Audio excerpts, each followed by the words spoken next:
بسم اللہ الرحمن الرحیم نحمدہ ونصلی علی رسولہ الکریم اما بعد اعوذ باللہ من الشیطان الرجیم بسم اللہ الرحمن الرحیم والذین معہ اشداء علی الکفار رحماء بینہم صدق اللہ العظیم۔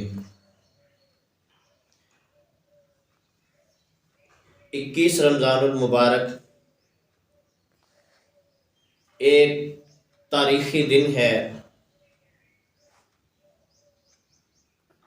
میں یہاں پر ایک گزارش کرتا جاؤں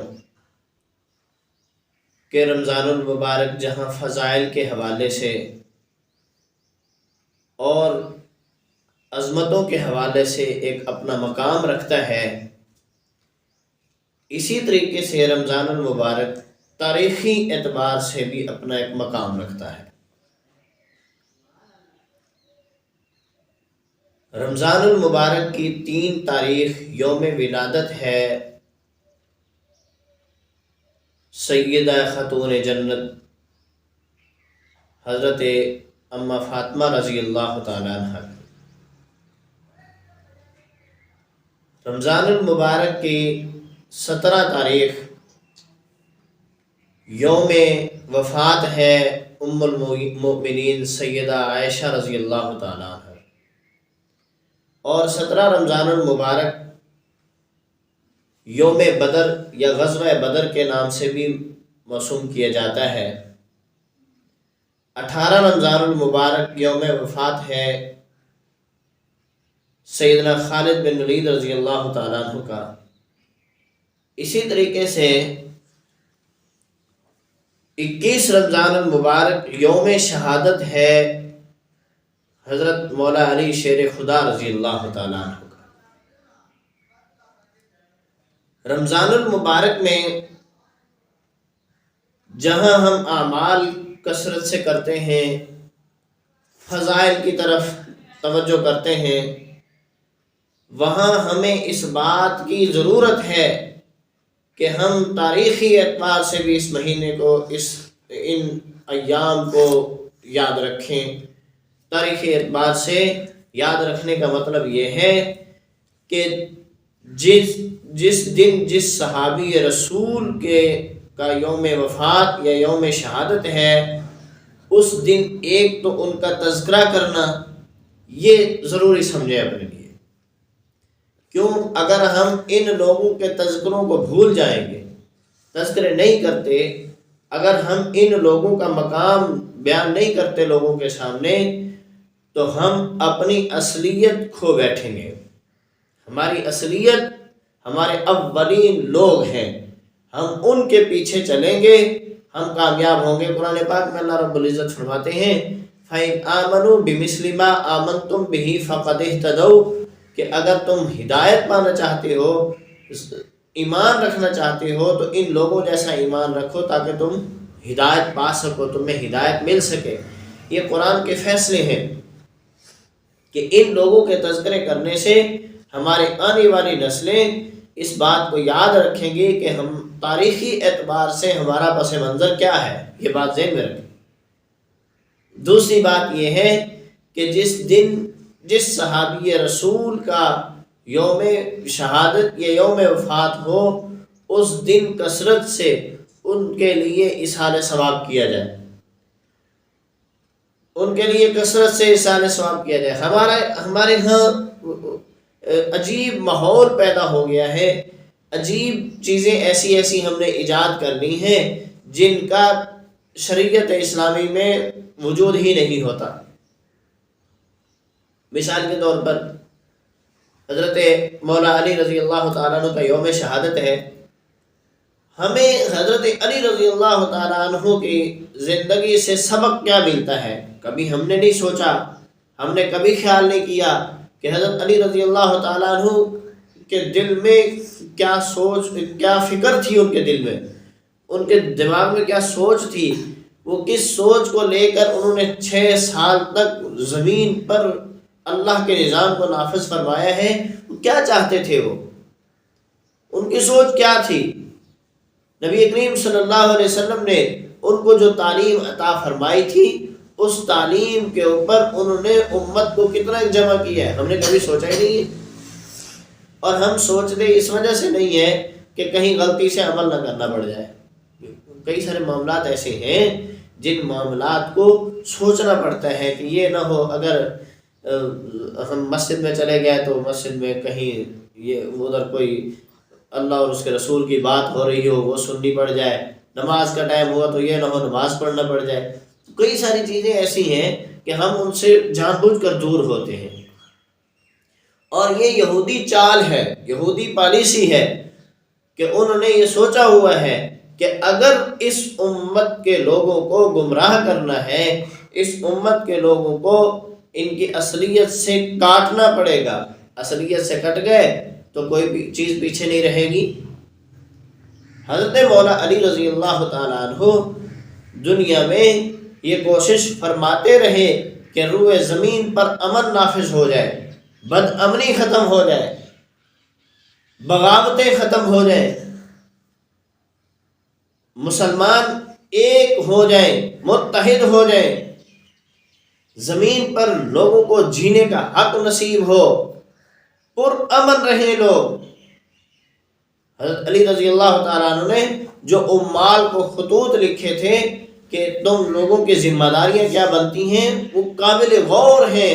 آپ رضی اللہ تعالیٰ عنہ کے وہ خطبے جو آپ رضی اللہ تعالیٰ عنہ امن کے لیے ارشاد فرمائے تھے، اللہ نے حضرت علی رضی اللہ تعالیٰ عنہ کو وہ صلاحیتیں عطا فرمائی تھی۔ جس دن خیبر کا دروازہ اکھیڑا تھا، فرمایا میں وہ علی ہوں جس کا نام جس کی ماں نے حیدر رکھا ہے، اور جس کو اللہ نے وہ قوت بخشی ہے کہ وہ اندھیروں میں داخل ہو کر روشنیوں کے چراغ جلا دیتا ہے۔ اللہ نے بڑی جرت اور بہادری عطا فرمائی تھی۔ نبی کریم صلی اللہ علیہ وسلم نے ہر موقع پر، جنگ کے موقع پر حضرت علی رضی اللہ تعالیٰ عنہ کو فرمایا کہ حضرت علی قریب ہوا کرتے تھے اور آپ علیہ الصلوۃ والسلام کی دعائیں لیا کرتے تھے۔ غزوہ احد کے موقع پر آپ علیہ الصلوۃ والسلام نے دعائیں ارشاد فرمائی، اور یہ حضرت علی رضی اللہ تعالیٰ عنہ صرف نبی کریم صلی اللہ علیہ وسلم کے بھائی، چچا زاد بھائی نہیں ہے۔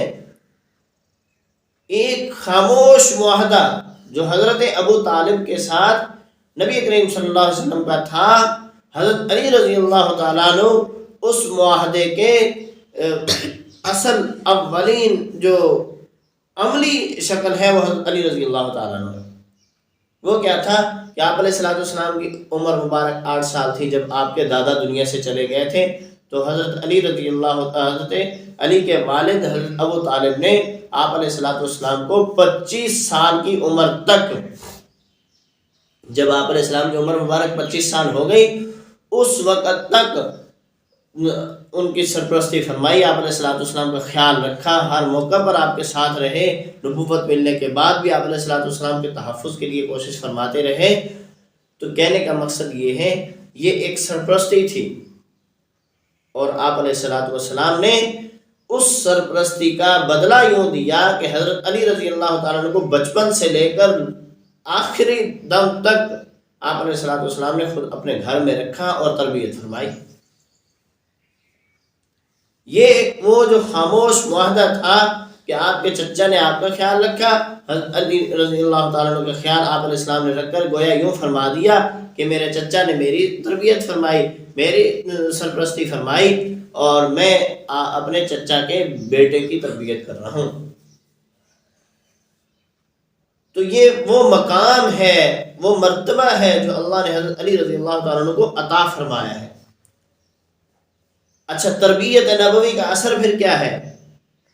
اثر یہ ہے کہ جس وقت حضرت علی رضی اللہ تعالیٰ عنہ کو شہید کرنے کے لیے ملعون نے حملہ کیا، تو اس کے بعد حضرت نے حکم فرمایا، اب یہ فیصلے قابل غور ہیں آج کے حکمرانوں کے لیے، آج کے انتظامیہ کے لیے۔ یہ فیصلہ ایک راہ عمل ہے، مشعل راہ ہے، اس کے اوپر عمل کرنے کی ضرورت ہے۔ کہ ایک صاحب اختیار آدمی ہوتا ہے، اس کے پاس اختیار ہوتا ہے، اس کو کوئی کال کر کے دھمکی دے دے کہ میں تجھے فلاں ٹائم میں قتل کر دوں گا، پھر کیا ہوتا ہے؟ اس آدمی کے خاندان کو مکمل طور پر پابند سلاسل کر کے ہر اعتبار سے جکڑ کر رکھ دیا جاتا ہے کہ وہ زندگی بھر دوبارہ تاب نہ لا سکے۔ جبکہ حضرت علی رضی اللہ تعالیٰ عنہ کیا فرما رہے ہیں، حملہ کیا اس نے تو وہ پکڑا گیا نا، وہ جب پکڑا گیا، قاتل پکڑا گیا، اس کو حضرت علی رضی اللہ تعالیٰ نے فرمایا اس کو ابھی کچھ نہ کہو۔ لوگوں نے فرمایا، عرض کیا کہ امیر المومنین اس کو قتل کر دیا جائے، فرمایا نہیں، اس نے مجھے زخمی کیا ہے، ہاں میں اس زخم میں دنیا سے چلا جاؤں تو پھر اس کے لیے فیصلہ کر دینا۔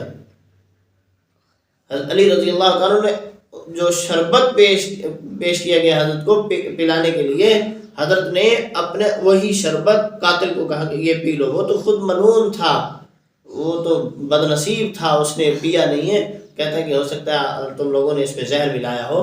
تو یہ وہ یہودی چالیں تھیں جن کی بھیڑ چڑھ گئے امت کے بزرگ اکابر۔